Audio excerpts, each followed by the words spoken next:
Shalom, puji Tuhan, kita berjumpa lagi di hari yang istimewa, hari yang sangat berbahagia bagi kita umat Kristiani, di mana hari ini kita merayakan Natal, hari kelahiran Sang Juru Selamat kita. Mengawalinya, mari kita berdoa. Kami bersyukur untuk hari yang istimewa, hari yang penuh sukacita, kebahagiaan bagi kami umat-Mu. Di hari ini Engkau berikan kami waktu dan kesempatan kembali untuk kami akan mendengarkan sebagian dari firman-Mu untuk membangun iman rohani kami sehingga rohani kami terus bertumbuh. Roh-Mu yang kudus, tolonglah kami, urapilah dan berkatilah kami dengan firman-Mu di hari ini. Dalam nama Tuhan Yesus Kristus kami berdoa. Amin. Dan firman Allah yang kita akan renungkan bersama di hari ini saya ambil dari Lukas pasal 2 ayat 1 sampai dengan ayatnya yang ke-7. Secara khusus saya akan baca ayatnya yang ke-7, firmannya berkata demikian. Dan ia melahirkan seorang anak laki-laki, anaknya yang sulung, lalu dibungkusnya dengan lampin dan dibaringkannya di dalam palungan, karena tidak ada tempat bagi mereka di rumah penginapan. Demikian kebenaran firman Allah di hari ini yang mengajar kita, menasihati kita, adakah tempat baginya? Ini suatu pertanyaan yang menuntut suatu jawaban bagi saudara dan saya sebagai umat, sebagai orang percaya, adakah tempat baginya? Untuk kita memahami kebenaran firman Allah ini secara baik, kita akan membagi dia dalam dua hal. Yang pertama, adakah tempat baginya dalam konteks Yesus dilahirkan? Dalam nats pembacaan kita tadi jelas dalam ayat 7, dan ia melahirkan seorang anak laki-laki, anaknya yang sulung, lalu dibungkusnya dengan lampin dan dibaringkannya di dalam palungan, karena tidak ada tempat bagi mereka di rumah penginapan. Jadi kalau pertanyaannya adakah tempat baginya dalam konteks Injil Lukas pasal 2 ayat 1 sampai 7, maka jawabannya adalah tidak ada tempat bagi mereka di rumah penginapan. Karena itu Yesus dilahirkan di kandang yang kotor itu. Lalu pertanyaannya adalah, apakah suatu kebetulan kalau penginapannya penuh sehingga tidak ada tempat baginya? Ataukah ada pesan khusus, ada maksud khusus, ada simbol khusus yang ingin disampaikan? Bahwa memang dia harus lahir di palungan, di kandang yang kotor. Saya percaya bukan suatu kebetulan kalau tidak ada tempat bagi mereka di rumah penginapan. Saya percaya tidak ada yang sulit bagi Tuhan untuk menyediakan tempat, menyediakan rumah atau di penginapan untuk Yesus bisa dilahirkan. Tapi memang tempatnya penuh dan saya percaya ada maksud Tuhan, ada rencana Tuhan. Ketika Yesus lahir di kandang yang kotor, yang hina, yang jijik, sesungguhnya sedang memberi suatu pesan atau simbol bahwa memang dia datang untuk saudara dan saya yang kotor ini.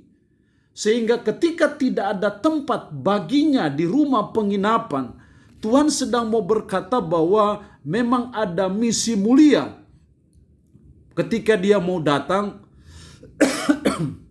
dan dia lahir di kandang yang kotor, punya maksud bahwa memang dia datang untuk mencari saudara dan saya yang kotor ini. Sehingga ketika ditanya adakah tempat baginya dalam konteks nats ini, maka jelas tidak ada tempat, karena saya percaya Tuhan punya maksud, punya rencana. Kristus lahir di palungan, di kandang yang hina, di tempat yang kotor, karena dia punya misi yang sangat mulia untuk mencari manusia yang kotor, yaitu manusia yang penuh dengan dosa. Sehingga tidak ada tempat baginya.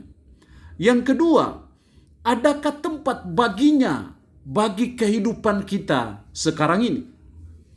Ini suatu pertanyaan yang sangat sederhana, tapi ini pertanyaan yang sangat penting dalam kehidupan kita sebagai manusia yang kotor, yang najis, yang durhaka. Kita perlu supaya Yesus ada tempat di hati kita, supaya yang kotor dia akan bersihkan, dia akan kuduskan, supaya kita menjadi orang yang berguna di mata Tuhan. Jadi adakah tempat baginya? Ini menuntut suatu respon tanggapan dari saudara dan saya bahwa kita ini juga seperti kandang yang kotor, kandang yang hina, yang penuh dengan dosa, dan kita butuh supaya Yesus lahir di hati kita sehingga dia akan membereskan hati kita yang kotor, yang penuh dengan dosa, supaya menjadi tempat bintang Betlehem bersinar dalam kehidupan saudara dan saya. Jadi kita harus berkata ada tempat baginya. Kita siapkan hati kita menyambut kedatangan Sang Penyelamat kita supaya dia betul-betul lahir di hati kita, dan ini sesuatu yang sangat penting. Ketika dia ada tempat baginya dalam hati saudara dan saya, maka saudara dan saya adalah orang yang paling berbahagia di dunia ini. Saudara dan saya adalah orang yang paling beruntung di dunia ini. Karena apa? Dengan ada tempat baginya di hati kita, maka dia akan menyucikan kita, menguduskan kita. Dan bukan hanya menyucikan dan menguduskan, tapi juga dia akan membenarkan saudara dan saya, sehingga akhirnya saudara dan saya menjadi anak-anak Tuhan, sehingga akhirnya saudara dan saya menjadi ahli waris. Itu hanya bisa dengan menyediakan tempat di hati kita supaya Yesus lahir. Yesus lahir di tempat hati kita yang kotor, yang jijik, yang penuh dengan dosa. Maka itu tandanya bahwa kita betul-betul adalah pengikut Kristus. Sebelum Kristus ada lahir di hati kita, maka itu artinya kita belum ada di dalam Kristus. Tapi ketika Kristus lahir di hati kita, Kristus ada tempat di hati kita, maka saat itulah kita ada di dalam Kristus. Dan ketika saudara dan saya ada di dalam Kristus, maka saudara dan saya akan mengalami berkat-berkat rohani, mengalami pertolongan Tuhan, mengalami campur tangan Tuhan, mengalami perlakuan Tuhan yang khusus dan istimewa dalam hidup saudara dan saya, kalau apabila ada tempat baginya untuk lahir di hati kita yang paling dalam. Biarlah momentum perayaan Natal di hari ini, momentum menyadarkan kita bahwa kita harus menyediakan tempat baginya di hati kita, supaya dia lahir di hati kita yang kotor, yang najis, yang durhaka, sehingga dia akan membersihkannya menjadi bersih, kudus, dan mulia di mata Tuhan. Allah yang punya firman ini memberkati kita dengan firman-Nya di hari ini. Amin. Mari kita berdoa. Puji syukur untuk kebenaran firman-Mu hari ini, mengingatkan kami adakah tempat baginya. Pada waktu Kristus lahir tidak ada tempat penginapan, sehingga Kristus lahir di kandang yang kotor. Dan saya percaya bukan suatu kebetulan Kristus lahir di tempat yang kotor, memberi suatu simbol bahwa dia datang punya misi untuk orang-orang yang kotor, orang-orang yang najis, yaitu orang-orang yang berdosa, dan kamilah orang berdosa. Tapi juga adakah tempat baginya juga mengandung suatu pertanyaan yang menuntut jawaban dari kami sekarang ini, bahwa kami adalah kandang yang kotor. Kami mau supaya Kristus juga lahir di hati kami yang paling dalam, supaya kenajisan kami, keberdosaan kami, Tuhan menyucikan kami, menguduskan kami, bahkan membenarkan kami, sehingga akhirnya kami juga memperoleh keselamatan.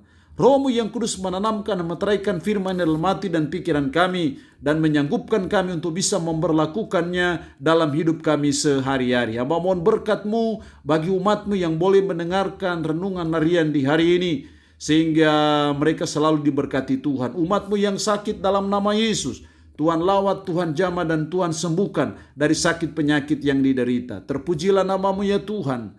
Dalam nama Tuhan Yesus Kristus kami berdoa. Amin. Shalom. Tuhan Yesus memberkati kita semua.